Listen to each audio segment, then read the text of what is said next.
Salut. Vous savez, je suis un peu un gros rageux. Généralement, quand il y a quelque chose qui plaît à l'excès et que tout le monde en parle, j'ai directement de la méfiance qui se crée sur la dite œuvre adulée. Comme d'habitude, j'attends 2-3 ans que la hype retombe pour avoir du recul sur la situation, et ainsi, regarder de manière un peu plus objective ce qu'on a à me montrer. Assassination Classroom tombe parfaitement dans ce cas de figure. Je me souviens encore du phénomène qu'il avait engendré il y a une dizaine d'années lors de la sortie de son adaptation animée. Personnellement, des premières images que j'avais pu voir, je partais plutôt pessimiste. Faut dire que la tête de Kolo Sensei plus le synopsis général était loin de me vendre du rêve. Mais bon, je lui ai laissé une chance. Et j'ai bien eu raison. Parce que finalement, malgré des défauts évidents, il y a aussi dedans plein de qualités qui font que pour une fois, plus qu'une œuvre qui m'a fait passer un bon moment, c'en est une qui m'a marqué. À savoir pourquoi, je pense que c'est principalement grâce aux différentes leçons de vie qu'on nous véhicule dedans. On est tous passés, et certains d'entre vous sûrement encore, par l'école, et plus particulièrement par l'éducation. Malgré les merveilleuses rencontres qu'on peut y faire, rares sont ceux parmi vous qui doivent en garder un bon souvenir, et ce, dû à plusieurs facteurs. Qui n'a jamais eu l'impression dedans de perdre son temps, de faire des choses qui ne nous apportaient rien, de ne pas être épanoui dû à des travaux qui ne nous correspondaient pas, d'avoir son rythme de vie brisé par des horaires injustes? Y a pas à dire, c'est un très bon entraînement pour la vie future. Mais est-ce que c'est vraiment quelque chose de nécessaire pour un enfant qui ne sait même pas quoi faire de sa vie? Voilà pourquoi je pense qu'Assassination Classroom a autant marqué les esprits. Parce qu'il nous montre ce qu'aurait pu être notre éducation avec le bon professeur. Quelqu'un qui regarde vraiment ses élèves, qui leur permet de s'épanouir en trouvant puis en mettant en avant leurs points forts, qui les conseille au quotidien dans leur période de doute, mais qui leur permet aussi de se préparer à vivre en société, et non pas uniquement à l'imposer sans explication. On y retrouve dedans plein de choses qu'on aurait aimé vivre par nous-mêmes, jusqu'à finir par envier les élèves de cette classe. Cependant, regarder cette œuvre suffit parfois à nous faire comprendre certaines choses, sans avoir besoin de les vivre. Ça a été mon cas pendant la création de cette vidéo. Je vous en parlerai plus en détail dans la conclusion. Mais n'oublions pas l'objectif principal d'aujourd'hui, celui d'analyser son 3e et 4e opening. Déjà, pourquoi ces deux-là en particulier? Eh bien c'est très simple. Les deux premiers, même si je suis sûr qu'il y aura des choses à dire dessus, je les aime pas du tout. De 1, j'accroche absolument pas à leur musique. Et de 2, je trouve les visuels tellement niais que j'en ai des frissons de gêne. Donc vous attendez pas à ce que j'en parle un jour. Ouais, je suis catégorique. Enfin bon, les goûts, les couleurs, vous connaissez, hein. Par contre, ces deux derniers openings, c'est pas la même histoire. Difficile de faire un plus grand écart de qualité dans une même œuvre. Peut-être dû au fait qu'ils sont plus sérieux que les précédents, qui sait. En tout cas, j'aime beaucoup plus leur musique et surtout leurs visuels. Ils sont bien plus agréables à regarder, mais possèdent aussi et surtout davantage de messages et de symboliques. Ce qui fait que leur contenu est largement plus impactant que les deux précédents. Si je veux vous en parler aujourd'hui, c'est parce qu'ils m'ont moi-même impacté, au point d'en devenir, au fil du temps, des openings que je peux considérer comme faisant partie de mes préférés. Ça me paraissait alors normal de leur rendre hommage, et quelle meilleure manière de le faire qu'en les analysant pour comprendre ce qu'ils nous racontent. Enfin bref, trêve de bavardage, attaquons directement dans le vif du sujet. Commençons par l'opening 3. Rien qu'au début, avant même que les paroles commencent, il y a déjà 2-3 trucs à dire. Vous pourrez remarquer tout le long de cette analyse que cet opening joue beaucoup sur ses couleurs. J'avoue, les 3/4 du temps, je comprends pas trop leur signification, mis à part peut-être pour un choix artistique. Mais pour ce passage, je pense que ça peut valoir le coup de s'attarder dessus. Avant de l'aborder, regardons la façon dont les personnages sont présentés. Il y a très clairement une coupure distincte qui est faite entre les deux moitiés de leur visage. Une sombre et une claire. C'est une technique vieille comme le monde, j'ai envie de vous dire. Si vous voulez représenter de l'ambiguïté, le revers des choses ou n'importe quoi qui souligne une dualité, c'est cette manière de faire qui est la plus parlante. Faudrait-il maintenant s'interroger sur leur signification dans le cas des élèves et de Kolo Sensei? Et c'est peut-être justement ce qu'on nous montre ensuite qui peut nous donner un début de réponse. Regardez, on peut voir la lune détruite avec un ciel rouge, puis au fur et à mesure que la caméra descend sur l'établissement scolaire de la 3e E, ce ciel devient de plus en plus bleu. Vous pensez que c'est fait par hasard? Oh que non. Je pense que c'est là pour représenter tout le thème qui va être omniprésent dans cet opening. Le questionnement, l'ambiguïté. Nagisa, Karma et Kayano possèdent tous les trois une autre facette, qu'on apprend chacun dans leur histoire respective. Mais vu qu'on nous montrera à la fin de l'opening tous les élèves de la même façon, ça ne se limite pas qu'à eux. Y a donc pas 36 000 possibilités. Y a qu'à regarder le contraste frappant entre la lune soi-disant détruite par ce professeur avec un fond rouge inquiétant, et le quotidien que les élèves connaissent avec lui, représenté par un fond bleu paisible. C'est l'origine de tout. C'est ça qui font qu'ils ont une double facette. Un côté clair pour le rapport élève-professeur, et un côté sombre pour celui assassin ennemi de l'humanité. C'est aussi simple que ça finalement. Bon, je savais pas où le caser, mais je voulais souligner un petit détail. Quand on voit Kolo Sensei, ce dernier ne disparaît pas dans un cut comme les autres élèves. À la place, il s'enfuit de l'image en Mach 20. Est-ce que ça a une signification? Pas sûr. Mais maintenant, vous le savez. Allez, on passe au passage suivant. La première partie de cette chanson nous montre tous les élèves de la 3ème E. Y a pas tellement de sens à trouver à ce qu'on voit, c'est juste une présentation bête et méchante. Enfin, est-ce que c'est vraiment le cas? Je trouve ça intriguant le fait qu'on nous présente d'abord la fiche scolaire des élèves, puis une fois que Kolo-sensei passe avec ses bras, on les voit cette fois-ci apparaître. C'est peut-être recherché là où y a rien, mais j'ai quand même une théorie à vous présenter. L'un des thèmes dont parle Assassination Classroom est l'environnement élitiste scolaire japonais. Dans cette œuvre comme dans la réalité, les élèves ont la pression constante de devoir viser les notes les plus hautes. Et ça, au détriment de leur personnalité ou de leurs autres talents. La 3ème E, qui possède des moins bonnes notes, existe dans l'unique but de mettre la pression aux autres élèves. Ils sont forcés à l'excellence pour éviter d'atterrir là-bas. Peu importe qui ils sont vraiment. Pour l'école, ils ne sont que des chiffres sur un papier, des statistiques. Et je pense que c'est pour ça qu'on ne les voit pas avant l'intervention de Kolo-sensei. Parce que c'est lui qui va pour la première fois regarder qui ils sont vraiment. Pas juste des notes, mais aussi des personnes avec plein de qualités. Voilà, c'était ma petite théorie. Passons aux paroles. Alors, première chose à faire, savoir qui sont derrière les pronoms utilisés. C'est pas très compliqué à trouver. Le « je » prononcé tout le long de cet opening est considéré comme étant la globalité des élèves de la 3ème E. Le toit désigne quant à lui Kolo-sensei. Qu'est-ce qu'ils disent de beau, ces élèves? Comme il est mentionné dans les 2 premières phrases, leur attention est uniquement focalisée sur leur professeur. Focalisée pourquoi? Pour conquérir son cœur. Oh, c'est beau! Ouais, non. Itomeru, le verbe utilisé en japonais, veut plutôt dire frapper, s'emparer. C'est plus violent en quoi. Quand on voit le passage sur lequel ces paroles sont chantées, plus quand on sait que le cœur de Kolo-sensei est son point faible, on comprend vite ce qu'on est en train de nous dire. L'objectif de la classe, c'est d'abattre leur professeur. Les 3 prochaines phrases nous racontent que grâce à ces enseignements, ces élèves qui n'avaient autrefois aucune confiance en eux ont changé. Ils ont chacun fait beaucoup d'efforts et surmonté des épreuves difficiles, plein de choses qui leur ont permis d'évoluer. En trouvant des moyens de plus en plus élaborés pour éliminer leur professeur, ils se sont surpassés jusqu'à devenir assez confiants en leurs capacités. C'était le principal objectif de Kolo-sensei. Le passage suivant nous confirme bien ça. Les élèves sentent qu'ils peuvent maintenant sérieusement envisager de l'avoir une bonne fois pour toutes. Cette idée est bien mise en avant avec les plans sur les différentes armes, et bien sûr, sur leur cible. Si chaque image devient floue, je pense que c'est pour souligner un doute sur l'efficacité de leur stratagème.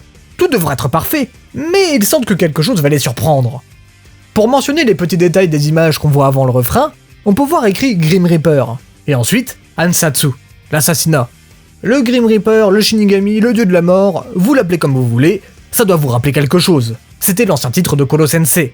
Quant à l'assassinat, vous vous en doutez bien, c'est ce que veulent faire les élèves sur lui. Vont-ils donc cette fois-ci réussir? Réponse dans le prochain passage. Comme à chaque fois, je finis toujours par me faire balayer. Et voilà le résultat, c'est encore un échec. Kolo-sensei a une fois de plus survécu à leur plan. Concernant la phrase suivante, elle semble nous expliquer que les paroles de leur professeur les blessent. Mais bon, c'est pas non plus comme s'ils les insultaient, même si ça serait très drôle. Je vais t'enculer. Je vais te briser tes os, je vais te boire ton sang. Je porte plainte. Je pense plutôt que c'est parce qu'à chacune de leurs tentatives, il expose à chaque fois les failles de leur plan. Et le pire de tout, c'est qu'il félicite l'initiative. Pour faire une comparaison, c'est comme si on vous disait « C'est bien, vous avez participé !» alors que ça fait des milliers de fois que vous essayez sérieusement de gagner. C'est un peu frustrant quand même, hein. Bah tiens, en parlant de milliers, regardons la prochaine phrase. Des milliers, des dizaines de milliers de fois, j'ai façonné mes sentiments. La première fois que vous avez vu le refrain de cet opening, vous avez pas trouvé les visuels bizarres? Bah c'est normal, parce qu'il fallait aussi écouter ce qui était chanté par-dessus. On nous raconte que les élèves, dans le but de vaincre leur professeur, se sont en permanence forgés un nouveau mental. Et ce, des milliers, des dizaines de milliers de fois. Ces sentiments qu'ils façonnent, ces sentiments qui changent donc de forme, ce sont ça, toutes ces copies des mêmes élèves. À chaque échec d'un assassinat se forme une nouvelle version d'eux-mêmes, une plus forte, plus rusée. Mais ce que nous dit la phrase suivante, c'est que peu importe la façon dont ils évoluent et procèdent à de nouvelles manières de le tuer, ils n'arrivent pas à parvenir à leur objectif. Kolo-sensei ne riposte même pas, il ne fait qu'esquiver, donc fuir. Est-ce qu'il n'y aurait cependant pas un autre sens à cette notion de fuite? Ce qui me fait poser la question, c'est en fait pas plus le verbe en lui-même que l'utilisation du mais et du que. Ça a l'air de souligner l'interrogation des élèves sur les actions de Kolo-sensei. Pourquoi il agit ainsi? Pourquoi il ne riposte jamais? Pourquoi ne fait-il que fuir? De toute manière, les questions, c'est pas ça qui manque dans cet opening. On passe à la prochaine partie, que je trouve cette fois-ci beaucoup plus complexe à analyser. Concernant les paroles, faut pas avoir un master en analyse pour comprendre que les élèves se posent des questions. Sur quoi? Sûrement sur l'identité de Kolo-sensei. À force de vouloir le tuer, ils se rendent compte qu'ils ne savent rien de leur professeur, à part qu'il aurait apparemment détruit la lune. Qu'est-ce qu'il est vraiment? Qui est-il? Y a malheureusement pas plus à dire sur les lyrics. Juste avant de passer à la partie visuelle, vu qu'on aime les petits détails ici, je voulais par contre vous faire remarquer quelque chose. Il y a dans cette chanson Comme dans tous les openings d'Assassination Classroom, 5 chanteurs, tous étant des doubleurs de certains élèves de la 3ème E. En l'occurrence, Nagisa, Karma, Kayano, Isogai et Maehara. Si vous tendez bien l'oreille, vous pourrez entendre que chaque question est chanté par un élève différent. Est-ce que ça a un intérêt pour l'analyse? Non, pas vraiment. Ça permet juste de nous rappeler que ceux qui parlent dans ce générique sont bien les élèves, c'est tout. Mais je voulais quand même vous le partager, je trouvais ça intéressant comme démarche. Allez, maintenant qu'on a expliqué le plus simple, va falloir comprendre les visuels. Faut déjà prendre note d'une chose, c'est que cet opening a en réalité le droit à 2 versions. Mais c'est uniquement sur 2 images qu'on peut voir une différence. La première, c'est sur celle-là. Dans la V1, Irina et Karasuma sont de dos, tandis que dans la V2, ils se regardent. On pourra d'ailleurs aussi remarquer une différence de vêtements. Je pense que cette modification a été faite pour représenter le changement de relation entre les 2 personnages pendant que cet opening passait. Dans la 2ème image, on voit dans la V1 le Shinigami, qui regarde celui qu'on apprendra plus tard être Koro Sensei, tandis que dans la V2, il lui tourne le dos. La piste la plus crédible que je puisse vous fournir est purement technique. Est-ce que ça serait pas juste pour éviter de nous spoiler avant la révélation de son visage dans l'épisode qu'il concerne? Bah oui, l'explication la plus simple est souvent la bonne. Et là, je pense que c'est le cas. Mais si on veut y voir une symbolique, on peut peut-être interpréter ce changement comme l'incarnation de l'orgueil du Shinigami. Il passe d'une personne qui suivait les traces de son maître à une personne qui lui tourne le dos, car pensant l'avoir surpassé en se consacrant de tout son être à son art. Ah oui, aussi, c'est possible de remarquer un changement de couleur de fond entre les 2 versions, mais j'ai pas trouvé de raison valable à vous partager sur la raison du pourquoi. Maintenant que ça c'est fait, va falloir expliquer pourquoi tous ces personnages sont présentés, pourquoi ils deviennent blancs à un moment, et savoir si ça a un rapport avec les paroles. Figurez-vous que c'est vraiment pas évident d'en saisir le sens, mais j'ai une théorie qui pourrait permettre de tout englober. Je pense que ce qu'on nous montre ici n'est pas limité à une banale exposition de personnages, et qu'il y a une raison à leur présence. Est-ce que ce serait pas pour représenter une facette des questionnements autour de Koro Sensei? Je m'explique. Les paroles nous ont très clairement fait comprendre qu'on parle bien de lui tout au long de l'opening. C'est pourquoi ça aurait été étrange qu'on commence à parler d'autres personnages vers la fin. Le véritable défi de ce passage est donc de trouver une explication au fait que ce ne soit pas Koro Sensei qui soit montré, alors qu'on parle pourtant bien de lui. Et pour ça, je pense qu'il est nécessaire de prendre un peu de recul. Jusqu'à maintenant, les visuels étaient une illustration des paroles chantées par-dessus. Par exemple, on parlait de s'emparer du cœur de Koro Sensei, et du coup, les visuels nous montraient une lunette de fusil qui vit sur le cœur du professeur. Logique. Mais pour le passage dont on parle actuellement, c'est pas le cas. Faut le voir sous un angle différent. Les paroles posent les questions sur l'identité de Koro Sensei, mais les visuels ne nous illustrent pas, comme on pourrait normalement s'y attendre, de la nature de ces questions. À la place, ils montrent ceux qui en incarnent les réponses, les personnages qui gravitent autour de lui. C'est pour ça qu'on les voit passer au blanc à un moment. À travers ce choix, il y a bien sûr une volonté d'accentuer la thématique de l'opening, celle du questionnement, je réfute pas ce fait. Mais un blanc, dans l'imaginaire collectif, qu'est-ce que ça peut aussi représenter? Un vide, quelque chose à remplir. Leur passage à cette nuance permet de transformer ces personnages en symboles des thèmes et des facettes du mystère autour de Koro Sensei. Ça vous paraît encore un peu vague, non? C'est normal, parce qu'il faut prendre en compte un dernier élément. Ça. Une suite d'images successives? Oui, mais pas que. Vous avez remarqué les kanji qui apparaissent vite fait de temps en temps? Ceux qui me connaissent, vous savez très bien que je vais pas laisser passer ce genre de détails. Je les ai tous identifiés et associés avec l'image sur laquelle ils apparaissent. Et voilà ce que ça donne. Tous les kanji que vous pouvez voir sont comme des miroirs, des mots-clés thématiques qui incarnent chacun une facette ou une interrogation qui concerne directement Koro Sensei. Le problème difficile, représenté par Karma, est le symbole du défi majeur qu'il est pour les élèves. Leur tâche qui consiste à l'assassiner est littéralement un problème difficile à résoudre. Son crime, représenté par lui-même et Shiro, est divisé en 2. Une partie étant liée à son passé criminel, et l'autre au fait qu'il ait lui-même orienté les recherches sur l'antimatière dans son propre intérêt. Son passé, représenté par Kayano, est en rapport avec la mort d'Aguri dont il est le responsable. Le futur, représenté par Karasuma, est sûrement là pour souligner que c'est lui qui est en charge de l'avenir des élèves une fois que l'assassinat sera terminé. La vérité cachée, représentée par Irina, est un écho à sa profession. Elle incarne parfaitement la balance entre mensonge et vérité, cette dernière que Koro Sensei n'a, à ce moment-là de l'intrigue, jamais expliqué à ses élèves. La vie représentée par Etona est un rapprochement facile à faire. Il en incarne la fragilité due au fait qu'il a failli la perdre quand elle a été utilisée comme cobaye par Shiro. C'est aussi en lien direct avec l'espérance de vie de Koro Sensei. La mort, représentée par Asano, pas vraiment d'idée pour celle-ci, à part peut-être qu'il incarne la pression du système scolaire. Par contre, dans le cas du professeur, vu que ça parle de son assassinat, c'est normal de faire le rapprochement avec lui. La pureté, représentée par Nagisa, est un reflet incontestable de Koro Sensei. Malgré sa prédisposition à devenir, comme lui jadis, un assassin, il garde une âme pure et un regard limpide sur les autres. La passion destructrice, représentée par le Shinigami, est aussi comparable à celle de son ancien professeur. Les deux ont toujours été à la recherche de la puissance. Koro-sensei voulait par exemple obtenir un pouvoir de destruction via les recherches sur l'antimatière. Le dernier, la punition, est représenté par le directeur de l'école et résume parfaitement sa philosophie. La discipline par la sanction, et non par l'encouragement comme le fait Koro-sensei. Voilà. Vous voyez, ces personnages ne sont pas choisis par hasard. Ils condensent chacun la fonction narrative et symbolique qui leur est propre pour la porter sur le questionnement autour de l'histoire de Koro-sensei. J'espère que vous aurez compris. C'était un peu long comme explication. Bon alors, il est temps de passer au dernier passage. Déjà, les paroles. Ce que je pense, c'est que si les élèves ont l'impression que Koro-sensei est si proche, c'est parce qu'ils l'ont côtoyé pendant de longs mois, essayé de se rapprocher de lui pour connaître ses faiblesses. Cependant, malgré le fait d'avoir été en permanence proche de lui, ils n'ont jamais su qui il était vraiment. Les visuels sont là pour appuyer leur interrogation. Regardez cette scène. La première fois, on voit Koro-sensei avec la lune détruite. Et la deuxième fois, le même plan, mais cette fois-ci, sans lui, avec la lune entière. Le fait est là, les élèves ont beau avoir été à ses côtés tout le long de l'année, ils ne savent rien de son passé ou de pourquoi il est leur professeur. Ils savent juste qu'avant son arrivée dans leur classe, la lune n'était pas détruite, c'est tout. Mais en soi, ils ne sont même pas sûrs que ce soit lui qui soit à l'origine de sa destruction. C'est pourquoi cette scène nous montre ça, pour souligner le mystère autour de lui. La dernière scène accentue encore plus cette thématique. C'est une belle manière d'appuyer les paroles, le si proche et pourtant si loin. En nous faisant rembobiner tout l'opening, on nous illustre parfaitement la proximité qu'ont eu les élèves avec Koro-sensei tout au long de l'année, tout en nous faisant comprendre que ce qu'ils ont vécu avec lui leur a, au fur et à mesure, fait de plus en plus poser de questions sur ce qu'il était vraiment. Il est si proche, mais pourtant, ils ne savent en réalité rien de lui. C'est pourquoi il est aussi loin. Voilà comment se termine ce générique.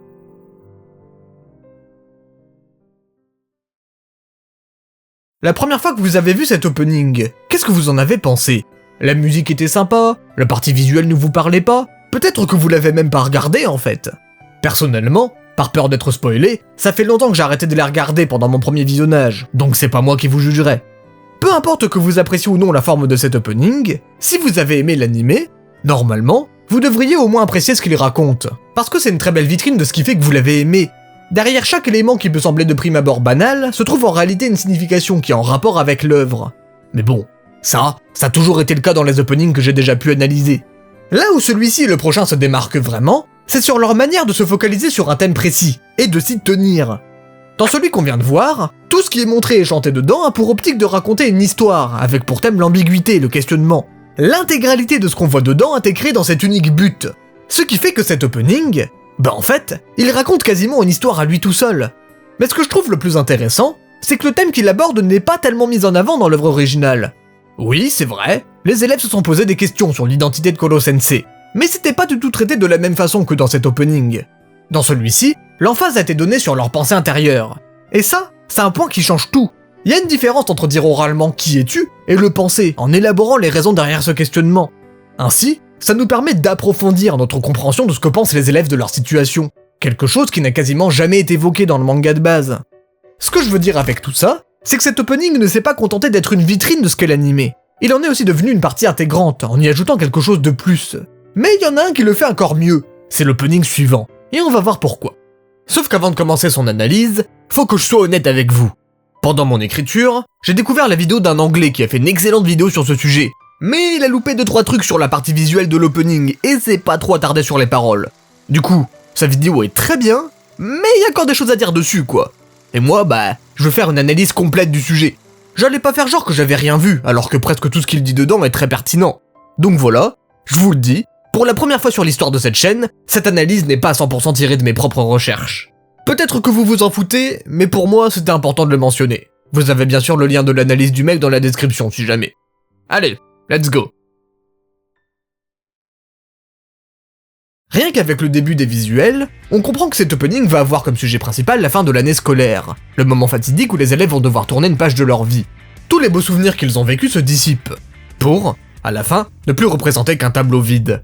Du côté des paroles, comme dans l'opening 3, le jeu désigne toujours les élèves, y a pas trop de surprise sur ce point. Dans ce passage, ils ont l'air de nous dire qu'ils redoutent grandement la fin de leur année. Le cri qu'ils font pour dire d'attendre ne sert à rien, le temps avance implacablement et ils ne peuvent rien y faire. S'ils ont peur de ce moment, c'est, selon ce qui est dit, parce qu'on va leur arracher la couverture sans laquelle ils ne peuvent pas dormir. Très belle manière de nous expliquer que cette année qu'ils ont vécue avec Koro-sensei est devenue comme une sorte de zone de confort.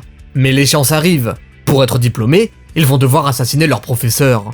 Comment vont-ils faire pour continuer à avancer sans lui? Tout ce qui est chanté est là pour souligner leur détresse face à ce passage obligatoire de leur vie. Les visuels qu'on nous montre semblent nous indiquer la même chose, que les élèves ont été épanouis grâce au professeur qu'ils devaient essayer d'assassiner. Regardez les différences entre les parties où ils sont de simples élèves et les autres où ils sont des assassins. Celles où ils sont des élèves possèdent des couleurs très ternes, et aucun d'entre eux ne sourit. Ils semblent tristes et perdus. Cette première facette indique probablement ce que cette classe était avant que Koro-sensei arrive. La classe des épaves, les rejetés. Ce qu'on voit est donc une image du passé. La preuve, dans ces parties, vu qu'ils arriveront plus tard, on ne voit pas Itona et Litsu. Quand ils sont en assassin, les couleurs deviennent par contre très dynamiques et tout semble joyeux. Mais ça ne s'arrête pas là. On peut aussi remarquer que tout le monde regarde vers la caméra. Et c'est pas un détail anodin. Ces visuels détiennent une double signification. D'abord, les armes qu'ils possèdent symbolisent les connaissances qu'ils ont acquises pendant cette année. C'est littéralement leurs outils qui leur permettront d'affronter les épreuves qui les attendront dans le futur. Et ces outils, qui c'est qui leur a donné? Koro-sensei. C'est lui que tous les élèves regardent à travers la caméra. Mais ce qui est le plus beau dans l'histoire, c'est que si on prend en compte que c'est bien à travers son regard qu'on voit la scène, il y a un autre sens qui s'ajoute par-dessus. Aguri lui avait demandé avant de mourir d'enseigner à la 3ème E, parce que ses élèves étaient comme lui. Ils erraient dans les ténèbres. C'est ce qu'on voit à travers les cercles du passé dans l'opening. Mais elle lui avait aussi demandé une autre chose, de regarder ses enfants droit dans les yeux, et qu'il y trouverait la lumière. Et qu'est-ce qu'on voit quand Koro-sensei enseigne à ses élèves? Des sourires. Mais surtout, des couleurs très lumineuses. Sa lumière, il l'a trouvée. C'est beau quand même, non? Ah oui, au fait, j'ai dit juste avant que tous les élèves regardaient leur professeur dans les yeux. Mais c'est faux, il y en a un qui le fait pas. Nagisa. Mais pourquoi? Pour le savoir, faut déjà regarder où se porte son regard. Non, c'est pas sur Karma, mais sur l'entrée de la classe. Comme le dit Kayano à la fin de l'œuvre, un assassin comme lui est toujours concentré sur sa cible. Et sa cible, donc son objectif, c'est quoi? C'est de devenir professeur comme Koro-sensei. L'endroit qu'il regarde, c'est justement la zone réservée à celui-ci.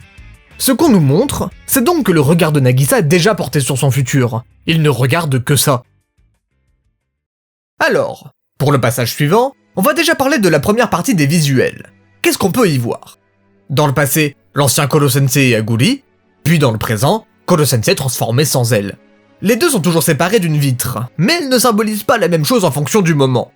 Dans le passé, elle est ici pour représenter le fait qu'ils n'ont jamais pu être ensemble, malgré le profond impact qu'ils ont eu entre eux. Et dans le présent, elle est là pour nous montrer que Koro-sensei ne pourra plus jamais la revoir. Mais contrairement aux élèves qui regardent à un autre endroit en fonction de la temporalité, lui regarde toujours dans la même direction.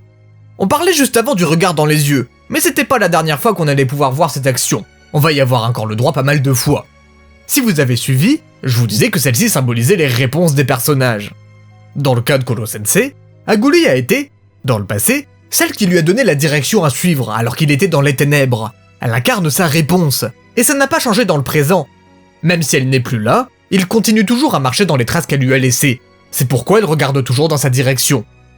Pendant ce temps, les paroles nous racontent le quotidien des élèves de cette classe. Malgré leur enseignement un peu spécial, ils vivaient un quotidien paisible aux côtés de leur professeur. Cependant, toute bonne chose a une fin. Le jour où ils devront le quitter lui et ses moments de plaisir approche à grands pas. Les visuels nous accentuent ce sentiment de fatalité à deux occasions. Premièrement, avec ce plan qui nous montre les élèves en train de jouer, puis ensuite, disparaître. On remarquera cette fois-ci que les couleurs utilisées sont différentes, parce qu'on ne parle plus du passé, mais du futur. La question qu'il faut se poser, c'est donc de comprendre pourquoi Koro-sensei est présent dans les deux temporalités. Personnellement, je pense que c'est pour nous montrer que son travail est de préparer ses élèves à la suite, et qu'il faudra donc forcément qu'ils se séparent un jour. On nous accentue encore plus ce sentiment dans la deuxième scène. Dans celle-ci, tout est fait pour renforcer cette sensation de fin imminente et immuable. La caméra s'approche sans jamais s'arrêter avec un zoom d'abord sur l'établissement au loin, ensuite sur le panneau de la salle de classe, pour ensuite nous en montrer son intérieur. Une fois dedans, Koro-sensei est encore là, mais quelques secondes plus tard, bam, il n'y est plus. Les moments de plaisir sont désormais terminés. Avant de passer au refrain, devinez qui est de retour. Les images flash. Est-ce qu'on va les ignorer? Bien sûr que non. Dans l'ordre, voilà ce que ça donne. Days, Ansatsu, les kanji de l'assassinat, Off, Kyoshitsu, les kanji de la classe, et Future Past. Ansatsu Kyoshitsu, c'est le véritable nom d'Assassination Classroom. Comme vous le savez, c'est la classe de la 3ème E. Le véritable problème, c'est plutôt de comprendre ce que veut dire Days of Future Past, les jours du futur passé. En fait, c'est pas si compliqué que ça si on prend en compte le contexte de l'opening. Après tout, celui-ci a pour thème le temps qui passe et la fin qui approche. Ce qu'on nous dit, c'est que le futur que les élèves attendaient est déjà devenu du passé. Le temps file, et ce qui devait venir est déjà derrière eux. C'est ici pour souligner l'idée évoquée en permanence dans les paroles, le fait que le temps passe vite, et que leur avenir avec Koro-sensei est déjà sur le point de devenir un souvenir du passé. Voilà, on peut passer au refrain maintenant. La première fois que j'ai vu le début du refrain, j'ai vraiment trouvé qu'il était visuellement sans intérêt, et que c'était, pour cette raison, la moins bonne partie de l'opening. Mais le fait est que si on prend la peine de s'y attarder, on peut quand même y trouver des choses à dire. Nagisa, Kayano et Karma ne courent pas pour rien, ils courent vers leur futur. Mais ce qui est surtout important, c'est de comprendre où est-ce qu'ils regardent en y allant. N'oubliez pas, quand ils ont les yeux sur la caméra, ils regardent en fait Koro-sensei. Nagisa, pendant qu'il court, regarde autour de lui, comme pour symboliser qu'il est à la recherche de quelque chose. En l'occurrence, de la voie qu'il doit suivre. Et une fois qu'il l'a trouvée, comme je vous l'ai dit tout à l'heure, toute son attention va rester focalisée dessus. C'est pourquoi il ne regarde à aucun moment son professeur. Karma, lui, semble perdu à un moment, mais une fois qu'il entrera en contact avec les yeux de Koro-sensei, il semblera soulagé et deviendra d'un coup résolu à suivre son chemin. J'ai gardé Kayano pour la fin, parce que c'est elle qui me paraît être le cas le plus intéressant. Certes, elle regarde elle aussi Koro-sensei, mais qu'en arrière, et pas après. Et ça, c'est pas pour rien. C'est là pour dire que si elle le regardait, c'était uniquement parce qu'elle était accrochée à son passé, ce passé où il a tué sa sœur. Mais une fois qu'elle a appris la véritable histoire derrière sa mort, elle a abandonné sa vengeance et commencé à regarder vers son futur. Comme le disent les paroles, si eux et les autres élèves peuvent avancer vers celui-ci, c'est grâce aux 365 jours de leçons qu'ils ont entassés dans leur sac. Ce qu'ils possèdent dedans sont devenus les fondations de ce qu'ils sont aujourd'hui, mais aussi de ce qu'ils seront demain. Le passage suivant confirme bien ça. Tous les événements qu'ils ont vécus, symbolisés visuellement par les jours qui défilent sur le tableau plus la tête de Koro-sensei qui tourne comme les aiguilles d'une horloge, ont fait d'eux des adultes confirmés. Ils ne prendront pas la peine de montrer leurs larmes, parce que ça y est, ils sont désormais prêts à regarder vers leur avenir. De leur côté, les visuels nous montrent plusieurs binômes, toujours avec une partie dans le passé et une dans le présent. Chacun d'entre eux raconte sa propre histoire, mais tous ont un point commun. Encore une fois, le regard dans les yeux. Pour Irina et Karasuma, c'est littéralement les mêmes images que dans l'opening 3. Pendant cette année, les deux se sont tous les deux rapprochés, jusqu'à devenir, à la fin, un couple. Pour le Shinigami et Koro-sensei, c'est intéressant de voir l'évolution qu'il y a eu entre les deux openings. Alors que dans le troisième, le Shinigami lui tournait le dos, symbolisant le fait qu'il pensait l'avoir surpassé, il le regarde cette fois-ci droit dans les yeux. Pourquoi ? Parce qu'on apprendra juste avant sa mort que son véritable but, c'était que son professeur l'approuve. Son rêve était de lui ressembler. Le Koro-sensei du passé a été incapable de le comprendre. Mais grâce à l'année qu'il a vécue en tant que professeur, il a compris ce que son premier élève souhaitait. Il a donc enfin regardé. Du côté du proviseur et de son fils, leur passé semble montrer une situation conflictuelle. Comme le dit Asano, sa maison a toujours été une salle de classe. Il était l'élève et son père le professeur. Ils ne discutaient jamais quand il n'y avait rien à apprendre. De plus, le proviseur est enfoncé dans son idéologie pédagogique depuis la mort de l'un de ses premiers élèves. Mais son fils n'est pas d'accord avec sa manière d'enseigner, se basant sur la haine des plus faibles que soi. Voilà pourquoi les deux ne se font pas face. Cependant, suite à sa défaite face à Koro-sensei, le proviseur commencera à changer de regard sur sa manière d'enseigner. Il va évoluer en tant que professeur et en tant que père. Par la même occasion, grâce à cette défaite, Asano finira enfin par le voir en autre chose qu'un enseignant. Les deux vont donc se rapprocher l'un de l'autre. Pour finir, dans le cas de Nagisa et sa mère, leur passé semble tout aussi tourmenté. Comme on nous le montre à travers son étreinte, il est sous son emprise totale. Les deux ne se regardent pas. Sa mère voit juste en lui une autre version d'elle-même, qui pourra cette fois-ci accomplir les rêves qu'elle n'a pas pu réaliser. Mais après les événements s'étant déroulés pendant cette année scolaire, elle comprendra que ce n'est pas sa vie, et qu'elle doit laisser Nagisa faire ses propres choix, ce qui sera montré par sa prise de distance avec lui. Dans le cas de ce dernier, s'il regarde sa mère, c'est parce qu'il a enfin pu affirmer sa volonté d'indépendance. Il n'est plus une marionnette, mais quelqu'un de libre. Dans la suite, on nous fait retourner sur le tableau du début. Les paroles nous disent que les élèves vont faire leur au revoir aux 365 jours de souvenirs qu'ils ont vécu dans cette classe, ce qui est visuellement appuyé par les différentes images qui s'estompent au fur et à mesure, pour montrer, à la place, un tableau avec écrit « Date limite pour assassiner Koro-sensei, encore 86 jours ». Pourquoi 86 en particulier ? En fait, c'est le temps qu'il leur reste au moment où l'opening passe. Plus on va avancer dans les épisodes, plus cette date va se rapprocher. 64 jours, 53 jours, 32 jours, 8 jours, 3 heures, 90 minutes, et à l'épisode final, le 25, c'est terminé. Sotsugyo omedetou. Félicitations pour votre diplôme. Koro-sensei s'est fait assassiner. Dans l'avant-dernier passage, les paroles plus les années qui défilent en fond se suffisent à elles-mêmes. Ces années auront beau passer, la photo ne tournera pas dans le sens horaire des aiguilles d'une montre, parce que les élèves continueront à grandir. Certes, mais peu importe le temps qui passera, ce qu'ils ont vécu et appris pendant cette année, ils ne l'oublieront jamais. Le printemps a fini par arriver. Les pétales de cerisier tombent pendant que Nagisa s'éloigne vers sa nouvelle vie. Un dernier regard en arrière nous laisse apercevoir Koro-sensei lui disant au revoir. Nagisa lui sourit, puis ensuite, il n'est plus là. Et voilà, vous êtes en train de chialer. Au Japon, la fin de l'année scolaire se passe au printemps, le moment où les cerisiers sont en fleurs. Celles-ci sont le symbole du renouveau. Nagisa qui s'en va en dessous signifie qu'il vient de se faire diplômer. Peut-être qu'une période se termine, mais ça veut aussi dire qu'une autre va commencer. Pour autant, il n'est pas triste.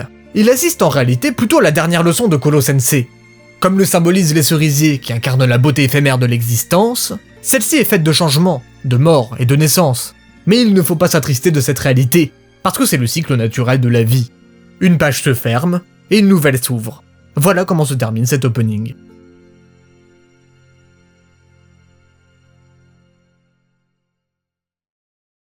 Comme on peut le constater, cet opening n'a rien à envier à son prédécesseur. Grâce à sa forme et son fond maîtrisés, lui aussi est porteur d'énormément de sens dans ce qu'il montre. Mais à ce niveau, peut-on vraiment dire qu'il est une partie ajoutée à l'œuvre, et non pas l'œuvre elle-même? Déjà dans le troisième opening, il y avait une complémentarité avec. Mais dans celui-ci, c'est carrément d'une autre envergure. Il n'est même plus question ici d'apporter quelque chose en plus, mais bien de nous faire revivre la conclusion de l'animé.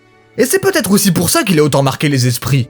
Parce que quand on le revoit, on ne regarde pas qu'un générique, mais aussi tout ce qu'on a vécu avec la fin d'Assassination Classroom, des moments qui nous ont marqués, touchés, et même peut-être pour certains d'entre vous fait évoluer. Tout ça réuni fait que, parmi l'intégralité des openings de l'animation japonaise, il fait indéniablement partie de ceux qui sont les plus émouvants. Même sans essayer de découvrir ce qu'on nous raconte dedans, sa forme se suffit déjà à elle-même. Mais dans son cas, je trouve que comprendre les messages qu'il nous donne permet d'encore plus amplifier notre appréciation de celui-ci. Oui, c'est vrai, j'ai l'habitude de tout le temps dire la même chose quand je termine d'analyser des openings. Le fait qu'on peut les apprécier sur leur forme, sans comprendre leur fond, mais que le faire permet d'encore plus les apprécier. Mais pour celui-là, c'est dans un autre sens que je voulais le dire. Ceux dont j'ai déjà fait une analyse ont rarement un fond compréhensible si on ne fait pas l'effort de les comprendre. Mais quand on regarde pour la première fois celui-ci, on capte directement de quoi il parle. Et vu qu'on pense comprendre ce qu'il raconte dès son premier visionnage, on n'a pas forcément envie de le creuser plus que ça. En apprenant l'histoire, les messages et les symboliques racontés dedans, notre vision de lui n'évolue pas plus, qu'elle ne change d'approche. Ce qu'on avait compris en le voyant pour la première fois ne change pas. Ça parle toujours de la fin de l'année scolaire. Mais notre compréhension des différents éléments qui viennent appuyer ce thème nous permet de posséder un autre angle de vue dessus. Et c'est ça que je trouve super intéressant avec lui. Qu'on l'étudie ou qu'on ne l'étudie pas, il est possible de l'aimer pour ce qu'il raconte, et non pas juste pour ce qu'il montre. C'est pour toutes ces raisons que cet opening est, et restera avec le troisième, l'un de mes openings préférés. Bah voilà, on va pouvoir passer à la conclusion. Attendez, je vous connais. N'essayez pas de commencer à chercher votre prochaine vidéo avant la fin. Je suis sympa, je vous laisserai 30 secondes de vide, histoire que vous ayez le temps de le faire. Allez, cette fois, on y va. Les animés, est-ce que c'est fait pour les enfants?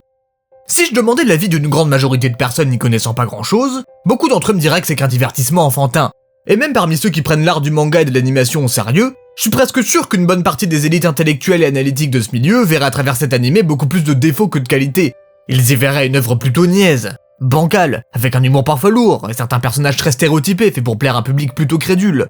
Et à vrai dire, ce serait difficile de leur donner tort pour la plupart des défauts soulignés. Mais est-ce que vous allez vraiment écouter ces gens? Est-ce que ce que vous avez vécu avec n'est pas plus important que toutes les critiques qui peuvent être faites dessus? Est-ce qu'on ne devrait pas aimer et parler d'une œuvre parce qu'on nous dit qu'elle est faite pour les jeunes? Vraiment? Si je vous pose ces questions, c'est que personnellement, je me les suis posées quand j'ai voulu commencer à travailler sur cette vidéo.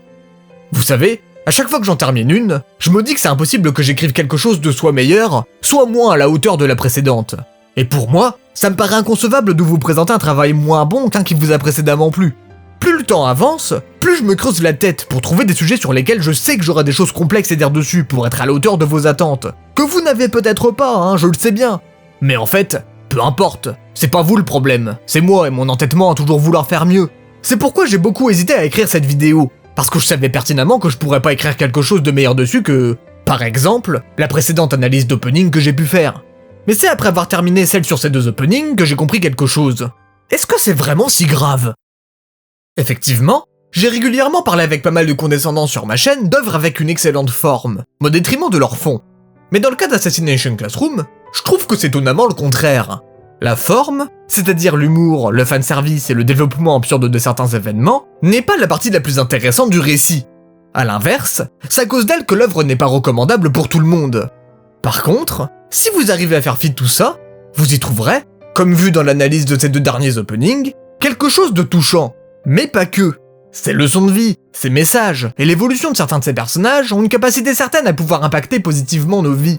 Peut-être que ça aura pu être fait plus habilement, oui. L'œuvre est loin d'être parfaite, d'accord. Mais le résultat reste le même. Comme pour le principe même de cette vidéo, si je voulais créer et écrire quelque chose d'exceptionnel, c'était très probablement pas le bon sujet à traiter. Mais c'est pas parce que je peux pas en faire un 20 sur 20 que je devrais rien faire pour autant. Après tout, il ne tient qu'à nous de juger si ces œuvres sont dignes qu'on en parle ou non. Et pour moi, Assassination Classroom l'est parfaitement. Mais ce qui est le plus amusant, c'est quand je me suis rendu compte que mon problème possédait déjà sa solution dans l'œuvre. Parmi tous les messages qu'elle a pu nous transmettre, il y en a un qui parle justement du conditionnement des élèves à suivre un schéma élitiste, en se débarrassant de tout le superflu, alors que dans cette soi-disant superficialité n'a en réalité qu'une gemme qui peut être polie. Oui, peut-être qu'elle sera pas aussi brillante que le plus beau joyau du monde, mais elle sera unique, et pourra tout de même plaire à un grand nombre de personnes. Dans l'éducation comme dans les accomplissements personnels, il faut arrêter de toujours vouloir viser le sommet, et d'abord essayer de se recentrer sur soi, comprendre qui l'on est, ce que l'on souhaite faire avec son travail, et surtout, apprendre à accepter l'imperfection. Je pensais l'avoir appris avec ma vidéo sur Medaka, mais faut croire que les grandes leçons se perdent vite. Son principal message, c'était de nous faire comprendre que c'est en étant imparfait qu'on a la possibilité d'évoluer. Ce qui peut nous sembler mauvais n'est pas acheté, c'est la preuve qu'il nous est encore possible de progresser. Il ne sert donc à rien d'avoir peur de créer un travail sous prétexte qu'il sera peut-être moins bon que les précédents. Peu importe le résultat, si vous voulez le faire, faites-le, et soyez fiers de l'avoir fait. Voilà ce que cette vidéo m'a appris. Sur ces bonnes paroles, j'espère que celle-ci vous aura plu, je vous remercie de l'avoir regardée, et je vous dis à la prochaine. C'était Shizenken.